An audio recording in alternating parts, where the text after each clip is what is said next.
ಶ್ರೀಕೃಷ್ಣ ಕಥಾಮೃತ ಸರಣಿಯಲ್ಲಿ ಇದು 7ನೇ ಭಾಗ. ಈ 7ನೇ ಭಾಗದ 6ನೆಯ ಸಂಚಿಕೆ ಇವತ್ತು.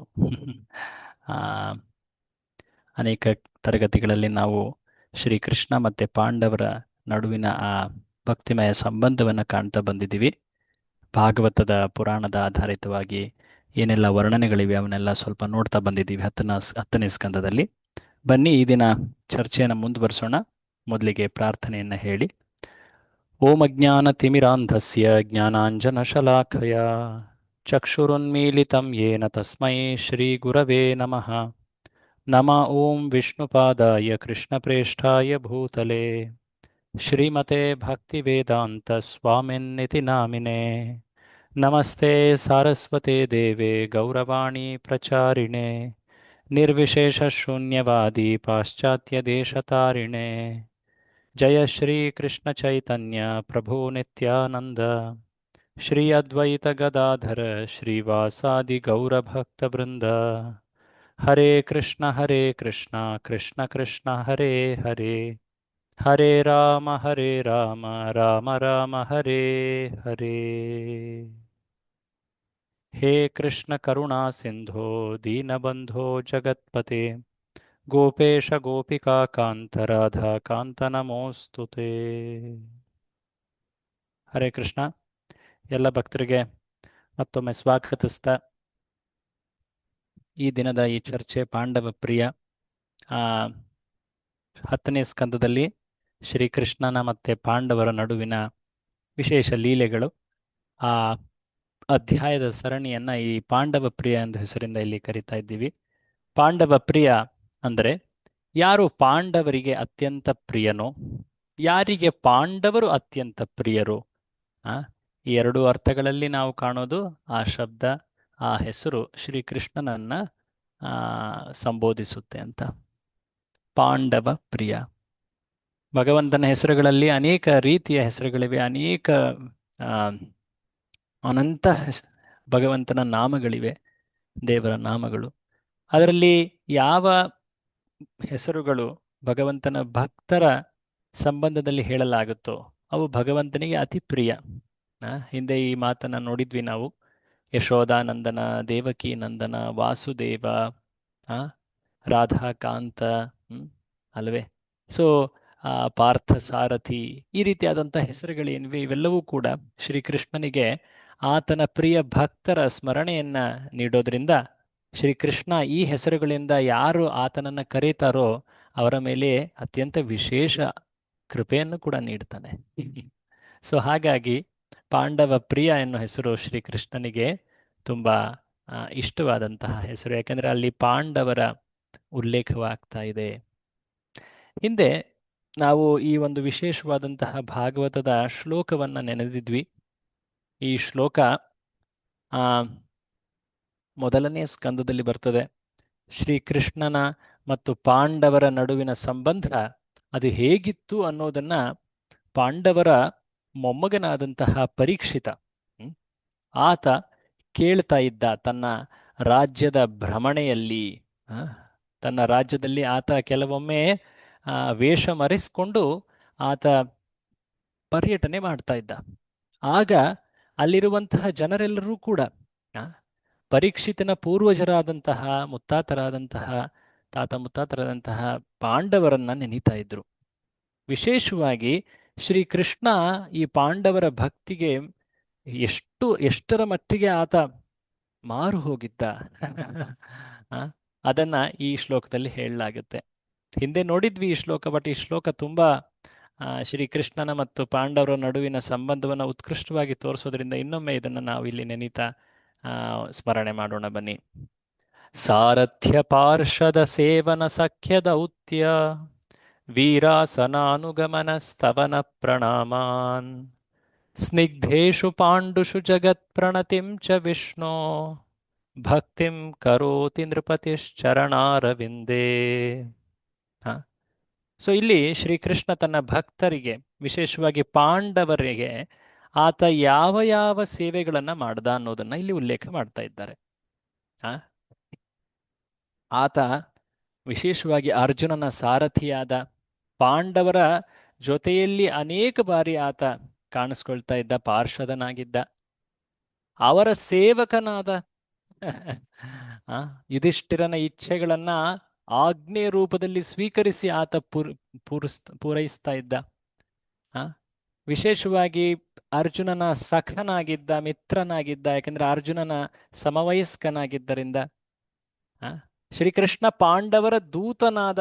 ಪಾಂಡವ ದೂತ ಪೆರುಮಾಳ್ ಅನ್ನೋ ಒಂದು ದೊಡ್ಡ ಆ ಭಗವಂತನ ವಿಗ್ರಹವಿದೆ, ಕೇಳಿದ್ದೀರಾ? ಪಾಂಡವ ದೂತನ್. ಆ, ಯಾವ ಜಾಗ? ಆ, ಚೆನ್ನೈ ಹತ್ರ ಬರುತ್ತೆ. ಆ ಜಾಗದಲ್ಲಿ ಈ ಒಂದು ನಿಮಿಷ, ಆ ಜಾಗದಲ್ಲಿ ಶ್ರೀಕೃಷ್ಣ ಪಾಂಡವರ ದೂತನಾಗಿ ಇರುವಂಥದ್ದು ಆ ವಿಗ್ರಹ ಕಾಣಬಹುದು ನಾವು. ಸೊ ಅಷ್ಟೇ ಅಲ್ಲದೆ ಶ್ರೀಕೃಷ್ಣ ತನ್ನ ಭಕ್ತರ ರಕ್ಷಣೆಗೆ, ಪಾಂಡವರ ರಕ್ಷಣೆಗೆ ಅಂತ ವಿಶೇಷವಾಗಿ ಆ ಕುರುಕ್ಷೇತ್ರ ಯುದ್ಧದ ಸಮಯದಲ್ಲಿ ಆತ ರಾತ್ರಿಯೂ ಕೂಡ ಪಹರೆ ಕಾಯ್ತಾ ಇದ್ದ.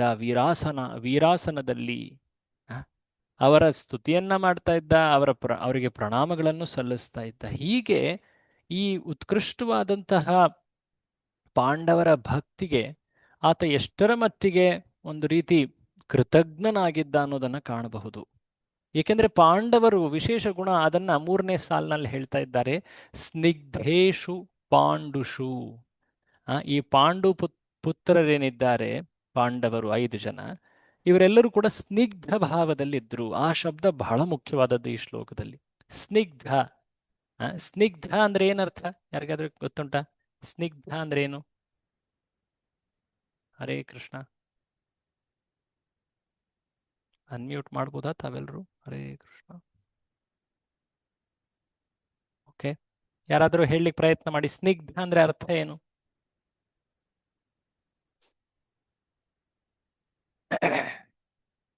ಸ್ನಿಗ್ಧೇಶು ಪಾಂಡುಷು. ಸ್ನಿಗ್ಧ, ಸ್ನಿಗ್ಧ ಅಂದ್ರೆ ಆಕ್ಚುಲಿ ಸ್ನೇಹ ಭಾವ ಅಂತ. ವಿಶೇಷವಾಗಿ ಈ ಮಾತು ವಿಶೇಷವಾಗಿ ಈ ಮಾತು ಇನ್ನೂ ವಿಶೇಷವಾದ ಅರ್ಥವನ್ನ ಪ್ರಭುಪಾದರು ನೀಡ್ತಾರೆ. ಭಗವಂತನ ಇಚ್ಛೆಗೆ ಅವರು ಸಂಪೂರ್ಣವಾಗಿ ಅದಕ್ಕೆ ತಕ್ಕಂತೆ ಅವರು ತಮ್ಮ ಜೀವನವನ್ನ ನೆರವೇರಿಸ್ತಾ ಇದ್ರು. ಶ್ರೀಕೃಷ್ಣನಿಗೆ ಈ ಕಾರ್ಯವನ್ನ ಮಾಡಬೇಕು ಅಂತ ಇಚ್ಛೆ ಇದ್ರೆ ಅದನ್ನ ಪೂರೈಸಲಿಕ್ಕೆ ತಮ್ಮ ಎಲ್ಲ ಯೋಜನೆಗಳನ್ನ ಬದಿಗಿಟ್ಟು ಅದನ್ನ ಮಾಡ್ತಾ ಇದ್ರು. ನೋಡಿ, ಶ್ರೀಕೃಷ್ಣನ ಇಚ್ಛೆಯೇ ಅವರ ಜೀವನದ ಪರಮ ಧ್ಯೇಯವಾಗಿತ್ತು. ಆತನ ಯೋಜನೆಯಂತೆಯೇ ನಡೀತಾ ಇದ್ರು. ಸೊ ಇದನ್ನ ಸ್ನಿಗ್ಧರು ಅಂತ ಹೇಳ್ತಾರೆ. ಅಷ್ಟು ಅವರು ಸಮಹೃದಯಿಗಳು, ಭಗವಂತನ ಹೃದಯವನ್ನ ತಿಳಿದವರು ಇವರು ಪಾಂಡವರು. ಸೊ ಹಾಗಾಗಿ ಶ್ರೀಕೃಷ್ಣನು ಕೂಡ ಈ ರೀತಿಯಾದಂತಹ ಸೇವೆಗಳನ್ನ ಆತ ಸಲ್ಲಿಸ್ತಾನೆ.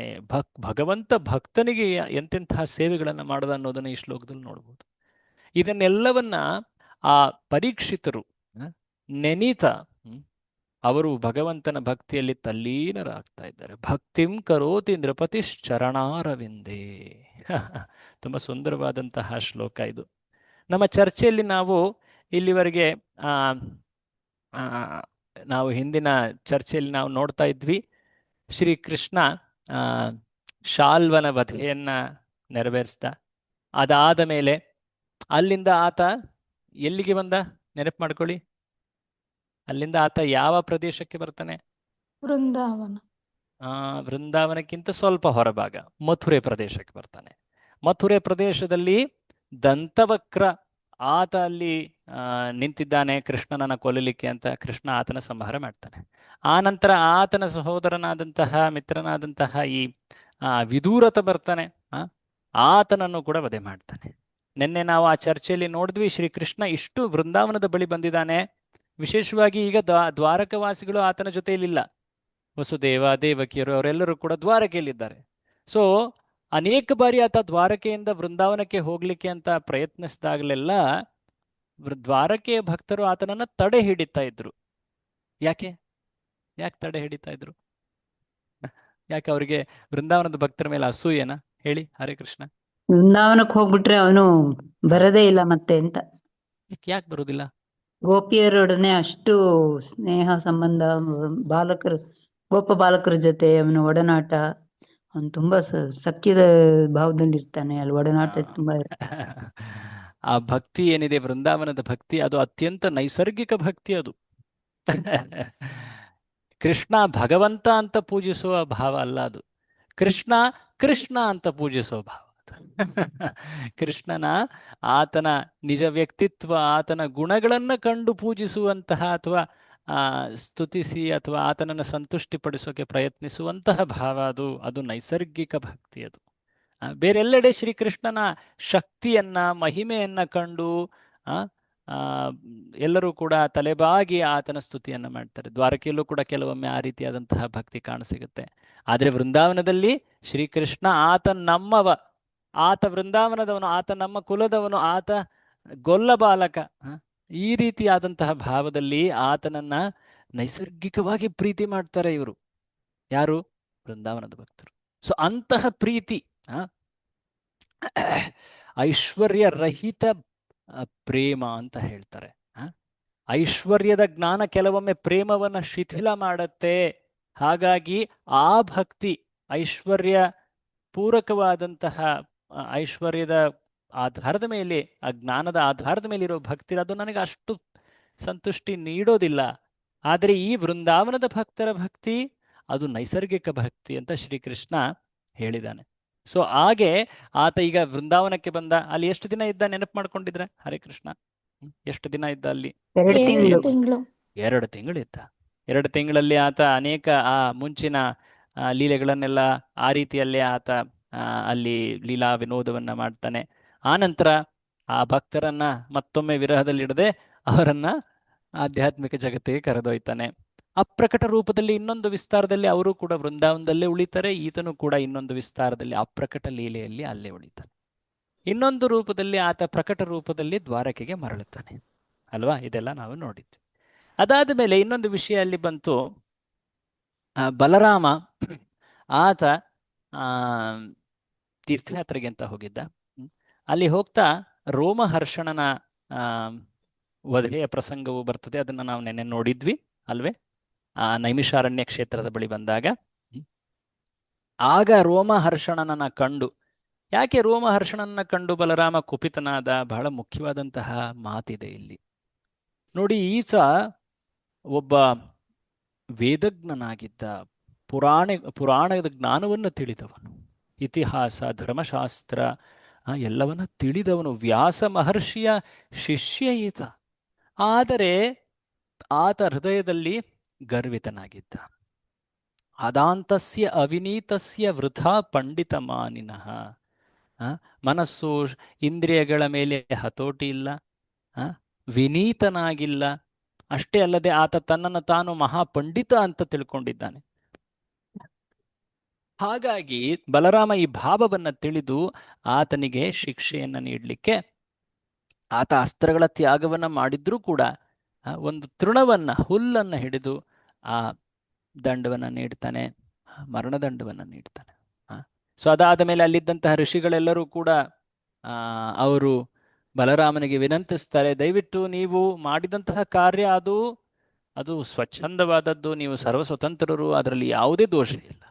ಆದರೂ ಕೂಡ ಸಾಮಾನ್ಯರಿಗೆ ಒಂದು ಒಳ್ಳೆ ಉದಾಹರಣೆಯನ್ನ ನೀಡಲಿಕ್ಕೆ ತಾವು ಪ್ರಾಯಶ್ಚಿತ್ತದ ಉದಾಹರಣೆಯನ್ನು ತೋರಿಸಿ, ತಾವು ಕೂಡ ತೀರ್ಥಯಾತ್ರೆಯನ್ನು ಮಾಡಿ. ಅಷ್ಟೇ ಅಲ್ಲದೆ ಇಲ್ಲಿ ಹತ್ತಿರದಲ್ಲಿ ಒಬ್ಬ ಭೀಕರ ಅಸುರನಿದ್ದಾನೆ, ಬಲ್ವಲ. ಅಮಾವಾಸ್ಯ ದಿನ ಆತ ಬಂದು ನಮ್ಮ ಯಜ್ಞದ ಭೂಮಿಯನ್ನ ಮಲಿನ ಮಾಡ್ತಾನೆ, ಕ್ರೂರಿ. ಆತನನ್ನ ದಮನ ಮಾಡಿ ಅಂತ ಮುನಿಗಳು ಕೇಳಿದ್ರು ಅಲ್ವಾ? ನೆನ್ನೆ ಇಲ್ಲಿವರೆಗೂ ಬಂದಿದ್ವಲ್ವ ನಾವು ಹರೇ ಕೃಷ್ಣ, ಇದನ್ನ ನೋಡಿದ್ವಿ. ಸೊ ಬಲರಾಮ ಈ ವಿನಂತಿಗಳನ್ನ ಗೌರವಿಸ್ತಾನೆ. ಇನ್ನೊಂದು ಮಾತು, ಯಾರು ರೋಮಹರ್ಷಣ ಸೂತ ಋಷಿಯ ಮಗ ಉಗ್ರಶ್ರವ ಸೂತನಿಗೆ ಬಲರಾಮ ಅನುಗ್ರಹವನ್ನು ಮಾಡ್ತಾನೆ. ಆತನಿಗೆ ಎಲ್ಲದ ವೇದ ಜ್ಞಾನ, ಪುರಾಣದ ಜ್ಞಾನ ಇರಲಿ, ಆತ ದೀರ್ಘಾಯುವಾಗಿರಲಿ, ಆತ ಭಗವಂತನ ವರ್ಣನೆಯನ್ನು ಮುಂದೆ ಮಾಡಲಿ ಅನ್ನೋ ಒಂದು ಅನುಗ್ರಹವನ್ನು ನೀಡ್ತಾನೆ ಅಲ್ವಾ? ಅದಾದ ಮೇಲೆ ಮುನಿಗಳ ಇನ್ನಿತರ ವಿನಂತಿಗಳನ್ನ ಆತ ಗೌರವಿಸ್ತಾ ಮುನ್ನಡಿತಾ ಇದ್ದಾನೆ. ನೋಡಿ, ಮುನಿಗಳು ಋಷಿಗಳೇನಿದ್ರು ಅವರು ಯಾವುದೇ ಸ್ವಾರ್ಥಕ್ಕೋಸ್ಕರ ಈ ಆಮ್, ಕಾರ್ಯಗಳನ್ನ ಬಲರಾಮನಿಂದ ಕೇಳಲಿಲ್ಲ, ಲೋಕ ಕಲ್ಯಾಣಕ್ಕೋಸ್ಕರ. ಹ? ಆ ಬಲ್ವಲ ಈತ ಈ ಋಷಿಗಳು ಯಾವಾಗ ಯಜ್ಞ ಮಾಡ್ತಾ ಇದ್ರು ಆಗ ಆತ ಅಲ್ಲಿ ಮಲ ಮೂತ್ರ ಕೀವು ಎಲ್ಲ ಒಂದು ರೀತಿ ಕೆಟ್ಟ ಮಲಿನ ವಸ್ತುಗಳನ್ನ ಅಲ್ಲಿ ಅದರ ಮಳೆಯನ್ನು ಸುರಿಸ್ತಾ ಆ ಯಜ್ಞ ಪ್ರದೇಶವನ್ನೇ ಕಲುಷಿತ ಮಾಡ್ತಾ ಇದ್ದ. ಒಂದು ಅಮಾವಾಸ್ಯೆಯ ದಿನ ಈ ರೀತಿಯಾದಂತಹ ಕೆಲಸ ಮಾಡ್ತಾ ಇರಬೇಕಾದ್ರೆ ಬಲರಾಮ ಅಲ್ಲಿಯೇ ಇದ್ದ.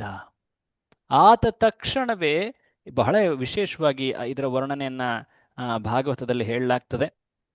ಆತ ಏನ್ ಮಾಡ್ತಾನೆ, ಈ ಕ್ರೂರ ಅಸುರನ ರೂಪವನ್ನ ಕಾಣ್ತಾನೆ. ತಕ್ಷಣವೇ ಆತ ಚಿಂತಿಸ್ತಾನೆ ತನ್ನ ಆಯುಧಗಳ ಬಗ್ಗೆ, ಅವುಗಳ ಸ್ಮರಣೆಯನ್ನ ಮಾಡ್ತಾನೆ. ಹೇಳ್ಬೇಕಂದ್ರೆ ಆ ದಿನ ಭೀಕರವಾಗಿ ಗಾಳಿ ಹರಿತಾ ಇತ್ತು. ಅಷ್ಟೇ ಅಲ್ಲದೆ ಆ ಗಾಳಿಯಲ್ಲಿ ಆ ತುಂಬಾ ಮಲಮೂತ್ರಗಳ ಮಳೆ ಆಗ್ತಾ ಇದೆ. ಅಯ್ಯೋ ಏನಿದು! ಅದನ್ನ ಆ ಋಷಿಗಳೆಲ್ಲರೂ ಕೂಡ ಅಲ್ಲಿ ಯಜ್ಞ ಮಾಡ್ತಾ ಇದ್ದಾರೆ. ಈ ರೀತಿಯಾದಂತಹ ಆ ಪ್ರದೂಷಣವಾಗ್ತಾ ಇದೆ. ಆಗ ಅಲ್ಲಿ ತ್ರಿಶೂಲ ಹಿಡಿದು ಈ ಅಸುರ ಅಲ್ಲಿ ಪ್ರಕಟನಾಗ್ತಾನೆ. ನೋಡ್ಲಿಕ್ಕೆ ಬಹಳ ಕುರೂಪನಾಗಿದ್ದ ಈತ. ಇಲ್ವಲ ಎನ್ನುವಂತಹ ಇನ್ನೊಬ್ಬ ಮಾಯಾವಿ ಅಸುರ, ಆತನ ಮಗ ಈತ. ಇಲ್ವಲ ತಾವೆಲ್ಲ ಕೇಳಿರಬಹುದು. ಅಗಸ್ತ್ಯ ಋಷಿ ಆತನ ದಮನವನ್ನ ಮಾಡ್ತಾನೆ. ಇಲ್ವಲ ವಾತಾಪಿ ಅನ್ನೋ ಇಬ್ರು ಅಸುರರಿದ್ರು. ರಾಮಾಯಣದಲ್ಲಿ ಇದರ ಉಲ್ಲೇಖ ಬರ್ತದೆ ಆಕ್ಚುಲಿ. ಸೊ ಈತ ಬಲ್ವಲ, ಇದು ದ್ವಾಪರ ಯುಗ. ಸೊ ಈತ ಈ ಕಾರ್ಯಗಳನ್ನ ಮಾಡ್ತಾ ಅಲ್ಲಿ ಪ್ರಕಟನಾದದ್ದನ್ನ ಕಂಡು ಬಲರಾಮ ತಕ್ಷಣ ತನ್ನ ಆಯುಧಗಳ ಸ್ಮರಣೆಯನ್ನ ಮಾಡಿದಾಗ ಆತನ ಕೈಯಲ್ಲಿ ಆ ದಿವ್ಯ ಆಯುಧಗಳು ಗೋಚರಿಸ್ತವೆ. ಯಾವುವು ಬಲರಾಮನ ಆಯುಧಗಳು? ಯಾರಾದ್ರೂ ನೆನೆಸ್ಕೊಳ್ತೀರಾ? ಗದೆ. ಗದೆ. ಮತ್ತಿನ್ನೇನಾದ್ರು? ನೇಗಿಲು. ನೇಗಿಲು. ಎಸ್, ಗದೆ ಅಥವಾ ಗದಾಧರ ಅನ್ನೋ ಒಂದು ಹೆಸರನ್ನು ಕೂಡ ಹೇಳ್ತಾರೆ. ಅಷ್ಟೇ ಅಲ್ಲದೆ ನೇಗಿಲನ್ನ ಹಿಡಿದಿದ್ದಾನೆ, ಹಾಗಾಗಿ ಹಲಧರ ಅಥವಾ ಹಲಾಯುಧ ಈ ಹೆಸರನ್ನು ಕೂಡ ಇದನಿಗೆ ಹೇಳ್ತಾರೆ. ಸೊ ಗದಾಧರ, ಹಲಧರ ಅಥವಾ ಹಲಾಯುಧ ಇವೆಲ್ಲ ಬಲರಾಮನ ಹೆಸರುಗಳು. ನೀವು ಜಗನ್ನಾಥ, ಬಲದೇವ, ಸುಭದ್ರೆ, ಸುದರ್ಶನರ ದರ್ಶನವನ್ನ ಪಡೆದಾಗ ಬಲರಾಮನ ಎರಡು ಕೈಗಳಲ್ಲಿ ಆ ಚಿಹ್ನೆಗಳನ್ನ ಬರೆದಿರ್ತಾರೆ ನೋಡಿ, ಗದೆ ಮತ್ತೆ ನೇಗಿಲನ್ನು. ಸೊ ಬಲರಾಮ ಆತ ನೇಗಿಲನ್ನ ಹಿಡಿದಿದ್ದಾನೆ. ಅದು ತುಂಬಾ ವಿಶಾಲವಾದದ್ದು. ಆ ನೇಗಿಲಿನಿಂದ ಆತ ಆ ಅಸುರನ ಬಳಿ ಅದನ್ನ ಪ್ರಹಾರ ಮಾಡಿ ಅಸುರನನ್ನ ಆ ನೇಗಿಲಿನಿಂದ ಹಿಡಿದಿಡ್ತಾನೆ. ಹಿಡಿದಿಟ್ಟ ಮೇಲೆ ಅದನ್ನ ಎಡಗೈಯಲ್ಲಿ ಮಾಡ್ತಾ ಇದ್ದಾನೆ. ಅದಾದ ಮೇಲೆ ಆತ ಇನ್ನೊಂದು ಕೈಯಲ್ಲಿ ಗದೆಯನ್ನ ಹಿಡಿದು ಜೋರಾಗಿ ಆತನ ತಲೆಯ ಮೇಲೆ ಪ್ರಹಾರ ಮಾಡ್ತಾನೆ. ಆ ಪ್ರಹಾರ ಮಾಡಿದ ತಕ್ಷಣ ಆ ಅಸುರ ರಕ್ತ ಕಕ್ಕುತ್ತ ಆತನ ತಲೆಯಿಂದ ಕೆಂಪು ಚಿಲುಮೆಯಂತೆ ರಕ್ತ ಹರಿದು ಬರ್ತಾ ಇದೆ. ನೋಡ್ಲಿಕ್ಕೆ ಬಹಳ ವಿಶೇಷವಾಗಿ ಕೆಲವೊಮ್ಮೆ ಈ ಕಾಡಿನಲ್ಲಿ ಕೆಲ ಗುಡ್ಡಗಳೇನಿರ್ತದೆ, ಆ ಗುಡ್ಡದ ಅಲ್ಲಿ ಖನಿಜ ಪದಾರ್ಥಗಳು ಹೆಚ್ಚಾಗಿರ್ತವೆ. ಸೊ ಅಂದ್ರೆ ಅಲ್ಲಿ ನೆಲ ಕೆಮ್ಮಣ್ಣಾಗಿರುತ್ತೆ ಆಕ್ಚುಲಿ. ನೀವು ಕರ್ನಾಟಕದಲ್ಲಿ ಈ ಜಾಗ ಕಾಣಬಹುದು. ಕೆಮ್ಮಣ್ಣು ಗುಂಡಿ ಕೇಳಿರ್ಬೋದು ನೀವು. ನಾವು ಹೋಗಿದ್ವಿ ಬಹಳ ಹಿಂದೆ. ಅಲ್ಲಿ ಸಾಕಷ್ಟು ಖನಿಜಗಳನ್ನ ತೆಗಿತಾರೆ. ಸೊ ಆ ಮಳೆ ಬಂದಾಗ ಆ ಖನಿಜ ಪೂರಿತವಾದಂತಹ ಅಂದ್ರೆ ಮಿನರಲ್ಸ್ ಪೂರಿತವಾದಂತಹ ಗುಡ್ಡಗಳ ಮೇಲಿಂದ ನೀರು ಹರಿಬೇಕಾದ್ರೆ ಅದು ಕೆಂಪು ಕಾಣ್ತಾ ಇರುತ್ತೆ. ಯಾಕೆ ಇದನ್ನ ಹೇಳ್ತಾ ಇದ್ದೀನಿ ಅಂದ್ರೆ ಈ ಉದಾಹರಣೆನ ಇಲ್ಲಿ ನೀಡ್ಲಾಗತ್ತೆ. ಯಾಕೆ ಉದಾಹರಣೆ ಯಾವ್ದಕ್ಕೆ ಉದಾಹರಣೆ ನೀಡ್ತಾ ಇದ್ದಾರೆ ಅದನ್ನ? ಹರೇ ಕೃಷ್ಣ. ತಲೆಯಿಂದ ರಕ್ತ ಪ್ರವಾಹವಾಗಿ ಹರಿತಾ ಇತ್ತು. ಆತನ ಆ ಕಪ್ಪು ಬಣ್ಣದ ಏನು ಕಾಂತಿ ಇತ್ತು, ಚರ್ಮ ಇತ್ತು, ಆತನ ಕೂದಲುಗಳು ಅವೆಲ್ಲವೂ ಕೆಂದಾಗಿದ್ದು, ಅದರ ಮೇಲಿಂದ ಜೋರಾಗಿ ಗದೆ ಪ್ರಹಾರ ಮಾಡಿದ್ಮೇಲೆ ಅಲ್ಲಿ ರಕ್ತ ಚಿಲುಮೆ ಹರಿದು ಬರ್ತಾ ಇದೆ. ಅದು ನೋಡ್ಲಿಕ್ಕೆ ಸುಂದರವಾದಂತಹ ಮಳೆಯ ಆ ಗುಡ್ಡದ ಮೇಲಿಂದ ಬರುವ ಮಳೆ ನೀರಿನ ದೃಶ್ಯ ಅಂತೆ ಕಾಣ್ತಾ ಇದೆ. ಬಲ್ವಲ ತುಂಬಾ ಜೋರಾಗಿ ಕಿರುಚ್ತಾ ಆತ ನೆಲದ ಮೇಲೆ ಬೀಳ್ತಾನೆ. ಆತನ ಹಣೆ ಅಥವಾ ತಲೆ ಅದು ಒಡೆದು ಹೋಗುತ್ತೆ. ಆದಾಗ ಒಂದು ಒಂದು ದೊಡ್ಡ ಆ, ಏನ್ ಹೇಳ್ತಾರೆ, ಪರ್ವತವೇ ಆ, ಆ, ಸಿಡಿಲಿನ ಬಡಿತಕ್ಕೆ ನುಚ್ಚು ನೂರಾದ ಹಾಗೆ ಕಾಣಿತು. ಆಗ ಅಲ್ಲಿದ್ದಂತಹ ಎಲ್ಲ ಋಷಿಗಳು ಈ ಬಲರಾಮನ ಸ್ತುತಿಯನ್ನ ಮಾಡ್ತಾರೆ. ಸಾಧು ಸಾಧು, ಹೇ ಬಲರಾಮ, ಹೇ ಅಪರಿಮಿತ ಪರಾಕ್ರಮಿ, ಆ, ಹೀಗೆ ಅನೇಕ ಅನೇಕ ಸ್ತುತಿಗಳನ್ನ ಬಲರಾಮನಿಗೆ ಅವರು ಅರ್ಪಿಸ್ತಾರೆ. ಆ ಆ ಯಜ್ಞ ನೆರವೇರುತ್ತೆ. ಅದಾದ ನಂತರ ಯಜ್ಞದ ಕೊನೆಯಲ್ಲಿ ಅವಭೃತ ಸ್ನಾನ ಅಥವಾ ಮಂಗಳ ಸ್ನಾನ ಅಂತ ಏನಿರುತ್ತೆ ಅದನ್ನ ಅವರು ಬಲರಾಮನಿಗೆ ಅರ್ಪಿಸ್ತಾರೆ. ಅವರು ಒಂದು ವಿಶೇಷವಾದಂತಹ ಆ, ಮಾಲೆಯನ್ನು ಅರ್ಪಿಸ್ತಾರೆ. ವೈಜಯಂತಿ ಮಾಲೆ, ದಿವ್ಯ ವಸ್ತ್ರ ಆಭರಣಗಳೆಲ್ಲವನ್ನ ಕೂಡ ಅವರು ಅರ್ಪಿಸ್ತಾ ಇದ್ದಾರೆ ಬಲರಾಮನಿಗೆ. ಆ, ಬಲರಾಮನ ಈ ವಿಶೇಷವಾದಂತಹ ಅಸುರ ದಮನ ಲೀಲೆ, ಈ ರೀತಿಯಾದಂತಹ ಕೆಲ ದಮನ ಲೀಲೆಗಳನ್ನ ಹಿಂದೆ ಕೂಡ ಕೇಳಿದೀವಿ ನಾವು. ತಾವು ವೃಂದಾವನದ ಸಮಯದಿಂದ ನೆನಪು ಮಾಡ್ಕೋಬಹುದು.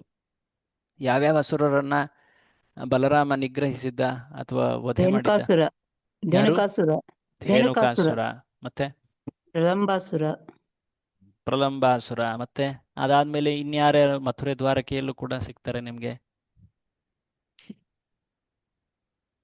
ಆ ಅವನು ಮಲ್ಲ ಯುದ್ಧದಲ್ಲಿ ಮಲ್ಲ ಯುದ್ಧದಲ್ಲಿ ಶಲತೋಷಳರನ್ನ, ಹ್ಮ್, ಬಲರಾಮ ಮುಷ್ಟಿಕನನ್ನ, ಐ ಥಿಂಕ್ ಮುಷ್ಟಿಕನನ್ನ ಮುಷ್ಟಿಕ, ಆ, ಬಲರಾಮ ಆತನನ್ನ ಸೋಲಿಸ್ತಾನೆ. ಅದಾದ ಮೇಲೆ ಒಂದು ದೊಡ್ಡ ಆ, ಮದುವೆ ಸಮಾರಂಭದಲ್ಲಿ ಪಗಡೆ ಆಟ ಆಡುವಾಗ ಒಬ್ಬ ಮೋಸ ಮಾಡ್ಲಿಕ್ಕೆ ರುಕ್ಮಿ ಹೋಗ್ತಾನೆ. ರುಕ್ಮಿ ಹಾ, ರುಕ್ಮಿಯನ್ನ ರುಕ್ಮಿಯನ್ನ ಆತ ನಿಗ್ರಹಿಸ್ತಾನೆ. ಆ, ಈ ರೀತಿ ಅನೇಕ ಇವೆ. ಸೊ ಹೀಗೆ ಇಲ್ಲಿ ಬಲ್ವಲನ ವಧೆಯನ್ನ ಮಾಡ್ದ ಬಲರಾಮ. ಸೊ ಇದಾದ ಮೇಲೆ ಇನ್ನೊಂದು ವಿನಂತಿ ಏನಿತ್ತು ಮುನಿಗಳದ್ದು? ತೀರ್ಥಯಾತ್ರೆ. ಆ ತೀರ್ಥಯಾತ್ರೆ ಬಹಳ ವಿಶೇಷ. ನಾನು ಹಿಂದೆ ನಿನ್ನೆ ಈ ಚರ್ಚೆಯನ್ನ ಮಾಡ್ತಾ ಇದ್ದೆ. ಯಾಕೆ ಈ ಮುನಿಗಳು ಬಲರಾಮನಿಗೆ ತೀರ್ಥಯಾತ್ರೆ ಮಾಡ್ಲಿಕ್ಕೆ ಹೇಳ್ತಾ ಇದ್ದಾರೆ? ಯಾರಿಗಾದ್ರೂ ನೆನಪಿದ್ಯಾ? ಯಾಕೆ ಬಲರಾಮನಿಗೆ ತೀರ್ಥಯಾತ್ರೆ ಯಾಕೆ ಮಾಡ್ಲಿಕ್ಕೆ ಹೇಳ್ತಾ ಇದ್ದಾರೆ? ಒಂದು ಕಾರಣ, ಓಕೆ, ಹೇಳಿ. ಭೂಭಾಗವು ಅವನಿಂದ ಹವನ ಮಾಡ್ಬೇಕು. ಭೂಭಾಗವು ಅವನಿಂದ ಇದಾಗ್ಲಿ ಅಂತ, ಪುಣ್ಯಕ್ಷೇತ್ರವಾಗ್ಲಿ ಅಂತ. ಓಕೆ ಓಕೆ, ಎಸ್ ಎಸ್, ಸರಿಯಾದ ಉತ್ತರ ಹೇಳಿದಿರ. ಇನ್ಯಾರಾದ್ರೂ ಆಡ್ ಮಾಡ್ತೀರಾ ಅದಕ್ಕೆ? ಇನ್ನೇನು ಹೆಚ್ಚು ವರ್ಣನೆ ಹೇಳ್ತೀರಾ? ಹೌದು, ಮಾತಾಜಿ ಅವರು ಬಹಳ ಒಳ್ಳೆಯ ಕಾರಣ ಹೇಳಿದ್ದಾರೆ. ತಪಶ್ಚರ್ಯ ಮಾಡಿ ಅವನು ವಿಶುದ್ಧಗೊಳಿಸ್ಕೊಳ್ಳಿ ಅಂತ. ಯಾರು ವಿಶುದ್ಧ ಆಗ್ಬೇಕು? ಬಲರಾಮ.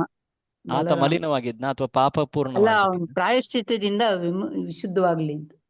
ಬಟ್ ಆತ ಯಾವಾಗ್ಲೂ ಪರಿಶುದ್ಧ ಅಲ್ಲ.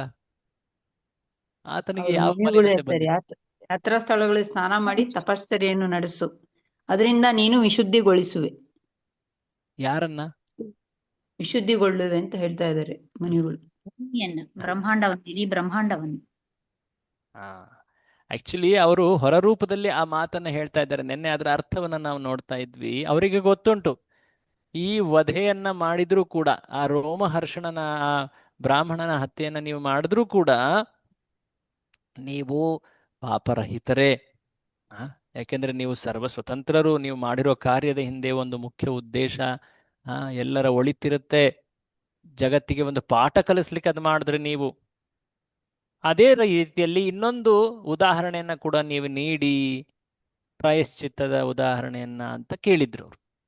ಬಲರಾಮ ಮಲಿನಗೊಂಡಿದ್ದಾನೆ ಅನ್ನೋ ಒಂದು ಕಾರಣ ಅವರ ಮನಸ್ಸಿನಲ್ಲಿ ಕಿಂಚಿತ್ತೂ ಇರಲಿಲ್ಲ.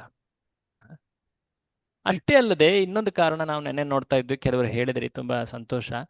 ಬಲರಾಮನ ಪಾದಸ್ಪರ್ಶ ಈ ಭಾರತ ಭೂಮಿಯಲ್ಲೆಲ್ಲ ಆಗಲಿ, ವಿಶೇಷವಾಗಿ ತೀರ್ಥಕ್ಷೇತ್ರಗಳಲ್ಲಿ ಬಲರಾಮ ಹೋದಾಗ ಆ ತೀರ್ಥಕ್ಷೇತ್ರಗಳು ಅವು ಇನ್ನೂ ಪವಿತ್ರವಾಗುತ್ತೆ. ಸೊ ಆ ಒಂದು ಉದ್ದೇಶದಿಂದ ಬಲರಾಮರನ್ನ ಈ ಮುನಿಗಳು ದಯವಿಟ್ಟು ತಾವೆಲ್ಲ ಈ ಕ್ಷೇತ್ರಕ್ಕೆ ಹೋಗಿ ಭಾರತ ಭೂಮಿಯ ತೀರ್ಥ ಪರ್ಯಟನೆಯನ್ನ ಮಾಡಿ ಅಂತ ಹೇಳಿದ್ರು ಅಲ್ವಾ. ಸೊ ಈ ಒಂದು ವರ್ಣನೆ ಎಷ್ಟು ದೀರ್ಘವಾಗಿ ನಮ್ಮ ಶಾಸ್ತ್ರದಲ್ಲಿ, ಈ ಭಾಗವತದಲ್ಲಿ ಹೇಳ್ತಾರೆ ಅಂದ್ರೆ, ಬಲರಾಮ ಇದ್ದದ್ದು, ಈ ಲೀಲೆಯಲ್ಲಾಗಿದ್ದು, ಬಲ್ವಲ ಇವರ ಲೀಲೆಯಲ್ಲಾಗಿದ್ದು ನೈಮಿಷಾರಣ್ಯದಲ್ಲಿ. ಯಾಕಂದ್ರೆ ನೈಮಿಷಾರಣ್ಯದಲ್ಲಿ ಎಲ್ಲ ಋಷಿಗಳು ಯಜ್ಞ ಮಾಡ್ತಾ ಇದ್ರು. ಅದಾದ ನಂತರ ಆ ಯಜ್ಞದ ಸಮಯದಲ್ಲಿ ಬಲ್ವಲ ಬರ್ತಾ ಇದ್ದ, ಆತನ ಉದ್ಧಾರ ಮಾಡ್ತಾ ಇತ್ತು. ಅದಾದ ಮೇಲೆ ಬಲರಾಮ ಅಲ್ಲಿಂದ ಕೌಶಿಕಿ ನದಿ ಹತ್ರ ಹೋಗ್ತಾನೆ. ಕೌಶಿಕಿ ನದಿ ಇದು ಸ್ವಲ್ಪ ಮೇಲ್ಭಾಗದಲ್ಲಿ ಬರುತ್ತೆ. ನೈಮಿಷಾರಣ್ಯ ಇದು ಮಧ್ಯಪ್ರದೇಶ ಭಾಗದಲ್ಲಿ ಬರುತ್ತೆ, ಮಧ್ಯಪ್ರದೇಶ ರಾಜ್ಯದಲ್ಲಿ ಬರುತ್ತೆ. ಅಲ್ಲಿಂದ ಕೌಶಿಕಿ ನದಿಯ ಬಳಿ ಹೋಗ್ತಾನೆ. ಕೌಶಿಕಿ ನದಿ ಇದು ಸ್ವಲ್ಪ ಉತ್ತರ, ಅಂದ್ರೆ ಉತ್ತರ ಪ್ರದೇಶದ ಹತ್ರ ಅಂದ್ರೆ ಈಗ ಸರಯೂ ನದಿ, ಅಲ್ಲಿಂದ ಮೇಲೆ ಸರಯೂ ನದಿ ಇದೆ. ಸೊ ನಾನು ಈ ಎಲ್ಲ ಇದನ್ನ ಗ್ಯಾದರ್ ಮಾಡಿಬಿಟ್ಟು ಒಂದು ಆರ್ಟಿಫಿಷಿಯಲ್ ಇಂಟೆಲಿಜೆನ್ಸ್ ಟೂಲ್ಗೆ ಕೊಟ್ಟಾಗ ಅದೊಂಥರ ಮ್ಯಾಪ್ ಥರ ಮಾಡ್ತು. ತುಂಬ ಸಂತೋಷ ಆಯ್ತು ನೋಡಿ ನನಗೆ. ಸೊ ಕೌಶಿಕಿ ನದಿ, ಆನಂತರ ಸರಯೂ ನದಿ, ಆನಂತರ ಪ್ರಯಾಗ, ಪ್ರಯಾಗ ಕಾಶಿ ಇವೆರಡು ಹತ್ತತ್ರ. ಅದಾದ್ಮೇಲೆ ಅಲ್ಲಿಂದ ಪುಲಹಾಶ್ರಮಕ್ಕೆ ಬಂದ ಬಲರಾಮ, ಅಲ್ಲಿಂದ ಗಂಗಾ ನದಿಯ ಬಳಿ ಬಂದು ಗಂಗಾ ಸಾಗರ, ಗೋಮುಖ ಅಂತ ಏನು ಹೇಳ್ತಾರೆ, ಗಂಗೆ ಸಮುದ್ರವನ್ನು ಸೇರುವ ಭಾಗ, ಅಲ್ಲಿಗೂ ಹೋದ. ಅದಕ್ಕೆ ಮುಂಚೆ ಆತ ಗಯಾ ಕ್ಷೇತ್ರಕ್ಕೆ ಭೇಟಿ ನೀಡಿದ. ಅದಾದ ಮೇಲೆ ಆತ ಮಹೇಂದ್ರಚಲಕ್ಕೆ ಬಂದ. ಅದಾದ ಮೇಲೆ ಆತ ಈ ರೀತಿಯಲ್ಲಿ ಕೆಳ ಬರ್ತಾ ಬರ್ತಾ ಗೋದಾವರಿಯ ತೀರಕ್ಕೆ ಬರ್ತಾನೆ. ಅದಾದ ಮೇಲೆ ಬಹಳ ವಿಶೇಷ, ಆತ ಪಂಪಾ ಸರೋವರದ ಬಳಿ ಬರ್ತಾನೆ, ಭೀಮರಥಿ, ಸ್ಕಂದ ಪರ್ವತದ ಬಳಿ ಬರ್ತಾನೆ, ಶ್ರೀಶೈಲ ಕ್ಷೇತ್ರ ತಾವೆಲ್ಲ ಕೇಳಿರಬಹುದು. ಜ್ಯೋತಿರ್ಲಿಂಗದಲ್ಲಿ ಶ್ರೀಶೈಲವನ್ನು ಕೂಡ ಎಣಿಸಲಾಗ್ತದಲ್ವ. ಸೊ ಸ್ಕಂದ ಕ್ಷೇತ್ರ, ಶ್ರೀಶೈಲ ಕ್ಷೇತ್ರ, ಆನಂತರ ಕೆಳ ಬರ್ತಾ ದಕ್ಷಿಣ ಭಾರತದ ಭಾಗಗಳು, ಕ್ಷೇತ್ರಗಳು, ತಿರುಪತಿ, ವೆಂಕಟಗಿರಿ, ತಿರುಪತಿ, ರಾಮೇಶ್ವರ, ಕಾಂಚಿ, ಆನಂತರ ಶ್ರೀರಂಗ ಕ್ಷೇತ್ರ, ಆನಂತರ ಮಧುರೈ, ಈಗಿನ ಮಧುರೈ ಅಥವಾ ದಕ್ಷಿಣ ಮಥುರಾ ಅಂತ ಹೇಳ್ತಾರೆ ಅದಕ್ಕೆ. ಆನಂತರ ಆತ ಹೀಗೆ ಸೇತುಬಂಧ, ಅಂದ್ರೆ ರಾಮೇಶ್ವರದ ಬಳಿ ಸೇತುಬಂಧ, ಧನುಷ್ಕೋಟಿ ಅಂತಾನು ಹೇಳ್ತಾರಲ್ಲ ಅಲ್ಲಿ. ಸೊ ಸೇತುಬಂಧದ ಬಳಿ ಬಂದ. ಅಲ್ಲಿ ಅದು ಸೇತುಬಂಧ ಬಹಳ ಪವಿತ್ರವಾದಂಥ ಜಾಗ. ರಾಮನು ಕೂಡ ಅಲ್ಲಿ ಪೂಜೆಯನ್ನು ನೆರವೇರಿಸಿದ್ದ. ಸೊ ಆ ಜಾಗಕ್ಕೆ ಬಂದಾಗ ಸರಿಸುಮಾರು 10,000 ಹಸುಗಳನ್ನ, ಗೋವುಗಳನ್ನ ಆತ ದಾನವಾಗಿ ನೀಡ್ತಾನೆ. ಪವಿತ್ರ ಕ್ಷೇತ್ರಗಳಲ್ಲಿ ಬಂದಾಗ ಅಲ್ಲಿ ವಿಶೇಷವಾಗಿ ಸಾಧು ಸಂತರ ಸಂಘವನ್ನ ಮಾಡಬೇಕು, ಆ ಧಾಮದ ಸೇವೆಯನ್ನ ಮಾಡಬೇಕು. ಆ ಕ್ಷೇತ್ರದಲ್ಲಿ ಮಾಡುವಂತಹ ಪುಣ್ಯ ಕಾರ್ಯಗಳ ಫಲ ಅದು 1,000 ಲಕ್ಷ ಪಟ್ಟಿರುತ್ತೆ. ಸೊ ಅಂಥ ಕ್ಷೇತ್ರಗಳಲ್ಲಿ ಗೋದಾನ, ವೈಷ್ಣವ ಸೇವೆ, ಶಾಸ್ತ್ರ ಪಠಣೆ, ಇವುಗಳ ಮಹತ್ವ ಬಹಳಷ್ಟಿದೆ. ಸೊ ಹಲಾಯುಧ ಬಲರಾಮ ಈ ಒಂದು ಕಾರ್ಯವನ್ನ ಮಾಡಿ ಜನರಿಗೆಲ್ಲ ಈ ಉದಾಹರಣೆಯನ್ನು ನೀಡುತ್ತಾ ಇದ್ದಾನೆ. ಅಲ್ಲಿಂದ ಕೆಳಭಾಗದಲ್ಲಿ ಏನು ದ್ರವಿಡ ದೇಶ, ಅಲ್ಲಿ ತಾಮ್ರಪರ್ಣಿ, ಕೃತಮಾಲ ಇವೆಲ್ಲವುಗಳ ನದಿಗಳು ಬರ್ತದೆ. ಅಲ್ಲಿಂದ ಆತ ಅಗಸ್ತ್ಯ ಋಷಿಯ ಕ್ಷೇತ್ರದ ಬಳಿ ಹೋಗ್ತಾನೆ, ಅಗಸ್ತ್ಯರನ್ನು ಭೇಟಿ ಆಗ್ತಾನೆ. ಅದಾದ ಮೇಲೆ ಕೆಳಗೆ ಕನ್ಯಾಕುಮಾರಿ, ತಾವೆಲ್ಲ ಕೇಳಿರ್ತೀರ ಕನ್ಯಾಕುಮಾರಿ, ಕೇಪ್ ಕ್ಯಾಮರಿನ್, ಪೂರ್ತಿ ದಕ್ಷಿಣದ ತುದಿ ಅಂತ ಹೇಳ್ತೀವಲ್ವ, ಅಲ್ಲಿ ದುರ್ಗಾ ಕನ್ಯೆ ರೂಪದಲ್ಲಿ ಅಲ್ಲಿದ್ದಾಳೆ. ಆಕೆಯ ಆ ದೇವಸ್ಥಾನಕ್ಕೆ ಭೇಟಿ ನೀಡ್ತಾನೆ. ಸೊ ಅದಾದ ಮೇಲೆ ಬರ್ತಾ ಬರ್ತಾ ಕೇರಳ ದೇಶ, ಕೇರಳಂ, ಅಲ್ಲಿ ಬರ್ತಾ ಮೇಲ್ಗಡೆ ಬರ್ತಾ ಆತ ಗೋಕರ್ಣ ಕ್ಷೇತ್ರ, ಗೋಕರ್ಣದಲ್ಲಿ ತಾವು ಕೇಳಿರ್ಬೋದು ಶಿವನ ಅತಿ ಗೋಕರ್ಣೇಶ್ವರ ಅಂತ ಏನು ಹೇಳ್ತಾರೆ ಅಲ್ವಾ, ರಾವಣನು ಕೂಡ ಶಿವನ ಪೂಜೆಯನ್ನು ಮಾಡಿದ್ದ ಅಲ್ಲಿ, ಧುರ್ಜಟಿ. ಸೊ ಆ ಕ್ಷೇತ್ರಕ್ಕೆ ಬರ್ತಾರೆ. ಅದಾದ ಮೇಲೆ ಸೂರತ್, ಈಗಿನ ಸೂರತ್, ಅಲ್ಲಿ ತಾಪಿ ನದಿ ಅಲ್ಲಿ ಹರಿಯುತ್ತೆ. ಆನಂತರ ವಿಂಧ್ಯಾಚಲ, ಮಾಹಿಷ್ಮತಿ, ಹೀಗೆ ಈ ರೀತಿಯಾಗಿ ಅನೇಕ ಎಲ್ಲ ಕ್ಷೇತ್ರಗಳನ್ನ ಆತ ಭೇಟಿ ನೀಡಿದ. ಇದರ ವರ್ಣನೆಯನ್ನ ನಮ್ಮ ಈ ಭಾಗವತ ಪುರಾಣದಲ್ಲಿ ಹೇಳಲಾಗಿದೆ. ಸೊ ಹೀಗೆ ಆ ಎಲ್ಲ ಕ್ಷೇತ್ರಗಳನ್ನ ಭೇಟಿ ನೀಡಿ ಬರ್ತಾ ಬರ್ತಾ ಬರ್ತಾ ಆತ ಪ್ರಭಾಸದ ಬಳಿ ಬರ್ತಾನೆ. ಪ್ರಭಾಸ ಅದು ಗುಜರಾತಿನ ಒಂದು ತುದಿ. ಅಲ್ಲಿ ಬಂದಾಗ ಆತನಿಗೆ ಸಿಗತ್ತೆ, ಓ ಕುರುಕ್ಷೇತ್ರ ಯುದ್ಧದಲ್ಲಿ ಪೂರ್ತಿ ಭಾರತ ವರ್ಷದ ಎಲ್ಲ ರಾಜರು ಪಾಲ್ಗೊಂಡಿದ್ದಾರೆ, ಅನೇಕರ ಹತ್ಯೆ ಆಯಿತು, ಅವರೆಲ್ಲ ಕೊಂದು ಹೋದ್ರು ಅಂತ ಹೇಳಿದಾಗ, ಓ ಇದು ಕೃಷ್ಣ. ವಿಶೇಷವಾಗಿ ಅಲ್ಲಿ ಬಂದಾಗ ಅಲ್ಲಿ ಆ ಕುರುಕ್ಷೇತ್ರ ಯುದ್ಧದ ಕೊನೆಯ ಹಂತ ಆಗ ತಲುಪಿರುತ್ತೆ. ಎಲ್ಲ ಕೌರವರ ಸಾವಾಗಿದೆ, ಉಳಿದಿರೋನು ಒಬ್ಬನೇ. ಆತನನ್ನು ಹುಡುಕ್ತಾ ಇದ್ದಾರೆ. ಆತ ಹೋಗಿ ಒಂದು ಸರೋವರದ ಒಳಗಡೆ ಕೂತ್ಕೊಂಡಿದ್ದ. ಅದಾದ ಮೇಲೆ ಅನೇಕ ಮಾತುಗಳನ್ನು ಹೇಳಿ ಆತನನ್ನು ಉದ್ರೇಕಪಡಿಸಿ ಆತನಿಗೆ ಹೊರಬರಲಿಕ್ಕೆ ಹೇಳಲಾಗತ್ತೆ. ಆ ನಂತರ ಒಂದು ಮಲ್ಲ ಯುದ್ಧದ ಏರ್ಪಾಟನ್ನು ಮಾಡಲಾಗತ್ತೆ. ಯಾರು ಆ ಕೊನೆಯ ಕೌರವ? ದುರ್ಯೋಧನ. ದುರ್ಯೋಧನ. ದುರ್ಯೋಧನ. ಸೊ ದುರ್ಯೋಧನ ಮತ್ತು ಭೀಮ ಇವರಿಬ್ಬರು ಸೆಣಸಾಡ್ಲಿಕ್ಕೆ ತಯಾರಾಗಿದ್ದಾರೆ. ಸೊ ಆಗ ಬಲರಾಮ ಅಲ್ಲಿ ಬರ್ತಾನೆ. ಬಹಳ ಇಂಟ್ರೆಸ್ಟಿಂಗ್. ಅಲ್ಲಿ ಬಂದು ಆತ ಇಬ್ಬರನ್ನು ಕೂಡ, ನೀವಿಬ್ರು ಯುದ್ಧಕ್ಕೆ ತಯಾರಾಗಿದ್ದೀರಾ, ನಿಮ್ಮಿಬ್ಬರ ಬಲ ನನಗೆ ಗೊತ್ತು. ಬಲರಾಮ ಆತ ಖುದ್ದಾಗಿ ಆತ ಬಲ ಅಥವಾ ಏನು ಹೇಳ್ತಾರೆ, ಗದಾಯುದ್ಧದಲ್ಲಿ ಅತ್ಯಂತ ಪ್ರವೀಣ ಆತ. ಸೊ ಭೀಮ, ಆತನಿಗೂ ಕೂಡ ಬಲರಾಮ ಗದಾ ಯುದ್ಧವನ್ನು ತಿಳಿಸಿದ್ದ. ದುರ್ಯೋಧನನ ಗುರುವು ಕೂಡ ಬಲರಾಮ. ಇದು ಕೂಡ ಇನ್ನೊಂದು ಪ್ರಸಂಗದಲ್ಲಿ ನಾವು ಕೇಳಿದ್ದೀವಿ. ಸೊ ಇಬ್ಬರ ಬಲಗಳು ಆತನಿಗೆ ಗೊತ್ತು. ಸೊ ಆತ ಹೇಳ್ತಾನೆ, ನೀವಿಬ್ರೂ ಕೂಡ ಸಮಾನ ವೀರರಾಗಿದ್ದೀರಾ. ಭೀಮನಿಗೆ ಶಾರೀರಿಕ ಬಲ ಹೆಚ್ಚಿದ್ರೆ ದುರ್ಯೋಧನನಿಗೆ ಕೌಶಲ್ಯ ಹೆಚ್ಚಿದೆ, ತಂತ್ರಗಾರಿಕೆ ಹೆಚ್ಚಿದೆ. ಸ್ಕಿಲ್ಸ್ ಅಂತ ಏನು ಹೇಳ್ತಾರೆ, ರಾ ಸ್ಟ್ರೆಂತ್ ಅಥವಾ ಶರೀರ ಬಲ, ಅದು ಭೀಮನಲ್ಲಿ ಹೆಚ್ಚಿದೆ. ದುರ್ಯೋಧನನಲ್ಲಿ ಏನ್ ಹೆಚ್ಚಿದೆ? ಕೌಶಲ್ಯ ಹೆಚ್ಚಿದೆ. ಹಾಗಾಗಿ ನೀವಿಬ್ರು ಯುದ್ಧಕ್ಕೆ ಅಥವಾ ಸೆಣಸಾಡ್ಲಿಕ್ಕೆ ನಿಂತ್ರೆ, ಗದಾ ಯುದ್ಧ ಅಥವಾ ಮಲ್ಲ ಯುದ್ಧಕ್ಕೆ ನಿಂತ್ರೆ, ನೀವಿಬ್ಬರಲ್ಲಿ ಯಾರೂ ಕೂಡ ಗೆಲ್ಲೋದಿಲ್ಲ. ನೀವಿಬ್ರು ಸಮಬಲರು. ಹಾಗಾಗಿ ಈ ರೀತಿಯಾದಂತಹ ಮಲ್ಲ ಯುದ್ಧ ಯಾಕೆ ಬೇಕು? ಬೇಡ, ಇದನ್ನ ನಿಲ್ಲಿಸ್ಬಿಡಿ, ಇದು ವ್ಯರ್ಥ. ಸಂಧಾನ ಮಾಡ್ಕೊಳ್ಳಿ. ಯಾರು ಹೇಳ್ತಾ ಇದ್ದಾರೆ ಈ ಮಾತನ್ನ? ಬಲರಾಮ. ಬಲರಾಮ ಹೇಳ್ತಾರೆ. ಬಲರಾಮ. ಸೊ ಬಲರಾಮನ ಮಾತು ಸರಿಯಾಗಿತ್ತು, ಅದರಲ್ಲಿ ಏನೂ ತಪ್ಪಿರಲಿಲ್ಲ. ಬಟ್ ಆದ್ರೆ ಈ ಮಾತುಗಳನ್ನು ಹೇಳಲಿಕ್ಕೆ ಬಂದಾಗ ಅಲ್ಲಿದ್ದ ಪಾಂಡವರೆಲ್ಲರೂ ಕೂಡ ಬಲರಾಮನನ್ನ ಮೊದಲು ಕಾಣ್ತಾ ಇದ್ದ ಹಾಗೆ ಅವರು ಪ್ರಣಾಮಗಳನ್ನು ಸಲ್ಲಿಸಿ ಗೌರವಿಸ್ತಾರೆ. ಬಟ್ ಅವರ ಮನಸ್ಸಿನಲ್ಲಿ ಒಂದು ಚಿಂತೆ, ಬಲರಾಮ ಇಲ್ಲಿ ಬಂದು ಏನು ಹೇಳಬಹುದು ಈಗ? ಆತ ದುರ್ಯೋಧನನ ಕುರಿತಾಗಿ ಆತನ ವಾತ್ಸಲ್ಯ ಇದೆ, ಆತ ಗುರು ಆತನದ್ದು ಅಂತ ಅವ್ರಿಗೆ ಗೊತ್ತು. ಈಗ ಬಲರಾಮ ಇಲ್ಲಿ ಬಂದು ಏನು ಹೇಳ್ತಾ ಇದ್ದಾನೆ? ಸೊ ಈ ಮಾತನ್ನ ಹೇಳಿದಾಗ ಇವರು ಪಾಂಡವರು ಮತ್ತೆ ಈ ದುರ್ಯೋಧನ, ವಿಶೇಷವಾಗಿ ದುರ್ಯೋಧನ, ಆತ ಯುದ್ಧಕ್ಕೆ ಎಷ್ಟು ಸನ್ನದ್ಧನಾಗಿದ್ದ, ಯಾವುದೇ ರೀತಿ ಸಂಧಾನ ಆತ ಮಾಡಿಕೊಳ್ಳುವಂತಹ ಯೋಚನೆಯೂ ಕೂಡ ಆತನಲ್ಲಿ ಇರಲಿಲ್ಲ.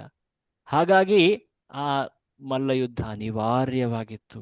ಎಷ್ಟು ಒಳ್ಳೆ ಮಾತುಗಳನ್ನು ಬಲರಾಮ ಹೇಳಿದ್ರು ಕೂಡ ಅವರು ಅದನ್ನು ಸ್ವೀಕರಿಸಲೇ ಇಲ್ಲ. ಯಾಕೆಂದ್ರೆ ಅವರ ದ್ವೇಷ ಅಷ್ಟು ಆಳವಾಗಿ ಹೋಗ್ಬಿಟ್ಟಿತ್ತು. ಆಗ ಬಲರಾಮ, ಭಾಗವತ ಪುರಾಣದಲ್ಲಿ ಹೇಳ್ತಾರೆ, ಆಗ ಬಲರಾಮ ನೋಡ್ತಾನೆ, ಓ ಈ ಸೆಣಸಾಟ ಇದು ಕೃಷ್ಣನ ಯೋಜನೆ, ಇದು ವಿಲಿಖಿತ ಅಂತ ಹೇಳ್ಬಿಟ್ಟು ಆತ ಅಲ್ಲಿಂದ ದ್ವಾರಕೆಗೆ ಹೋಗ್ತಾನೆ. ಮಹಾಭಾರತದಲ್ಲಿ ಈ ವರ್ಣನೆ ಸ್ವಲ್ಪ ಬೇರೆ ರೀತಿಯಲ್ಲಿ ಹೇಳಲಾಗಿದೆ.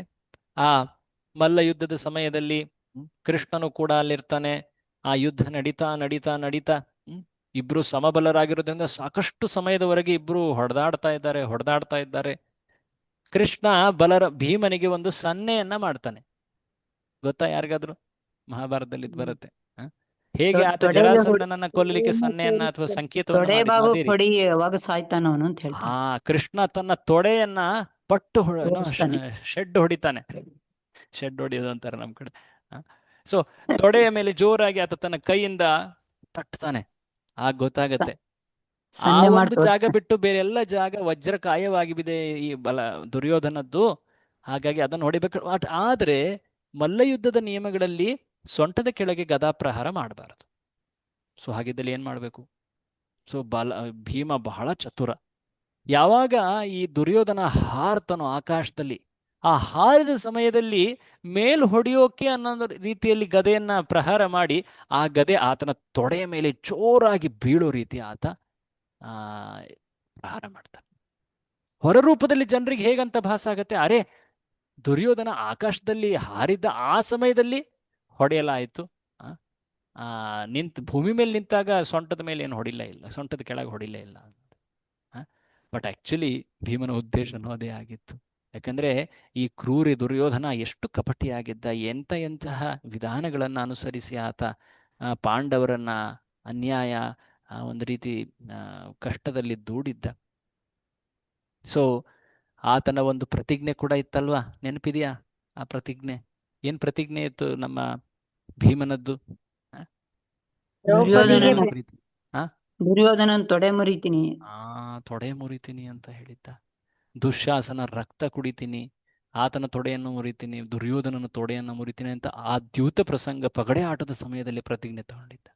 ಸೊ ಅದರಂತೆ ಈ ಕಾರ್ಯ ಮಾಡಿದಾಗ ಬಲರಾಮ ನೋಡಿ ಇದು ತಪ್ಪು ಇದು ತಪ್ಪು ಅಂತ ಹೇಳಿ ಆಕ್ಷೇಪ ಮಾಡ್ತಾನೆ. ಯಾರು ಆಕ್ಷೇಪ ಮಾಡ್ತಾರೆ? ಬಲರಾಮ.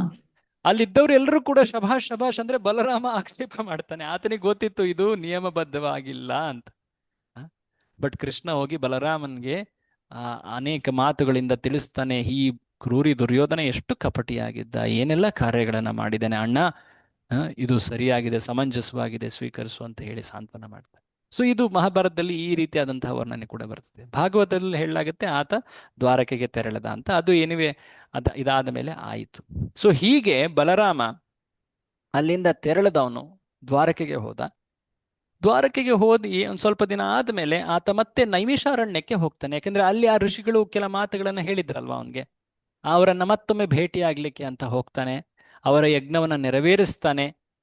ಅಲ್ಲಿ ಯಜ್ಞ ನಡೀತಾ ಇತ್ತಲ್ವಾ, ಯಜ್ಞವನ್ನ ಸಂಪೂರ್ತಿ ಆದ ಮೇಲೆ ಬಲರಾಮ ತನ್ನ ಹೆಂಡತಿಯಾದ, ಯಾರು ಬಲರಾಮನ ಹೆಂಡತಿ ಯಾರಿಗಾದ್ರೂ ಗೊತ್ತಾ? ರೇವತಿ. ರೇವತಿ ರೈವತ ರಾಜನ ಮಗಳು ರೇವತಿ. ಸೊ ಈತ ರೇವತಿ ಮತ್ತೆ ತನ್ನ ಇನ್ನಿತರ ಪಾರ್ಷದರನ್ನ ಕರೆದುಕೊಂಡು ಹೋಗಿದ್ದಾನೆ. ಒಂದು ರೀತಿ ಚಂದ್ರನಂತೆ ಹೊಳಿತಾ ಇದ್ದಾನೆ ಬಲರಾಮ. ಆತನ ಸತ್ಕಾರ ಪೂಜೆಗಳನ್ನ ಮಾಡ್ತಾರೆ. ಆ ಮುನಿಗಳೆಲ್ಲರೂ ಕೂಡ ಅವಭೃತ ಸ್ನಾನವನ್ನ ಆತನಿಗೆ ನೀಡ್ತಾರೆ. ಆತನಿಗೆ ಸತ್ಕಾರ, ಅನೇಕ ಮಾಲೆಗಳು, ಅನೇಕ ಒಂದು ರೀತಿ ವಿಶೇಷವಾದಂತಹ ಉಡುಗೊರೆಗಳನ್ನು ನೀಡಿ ಆತನನ್ನ ಸತ್ಕರಿಸ್ತಾರೆ.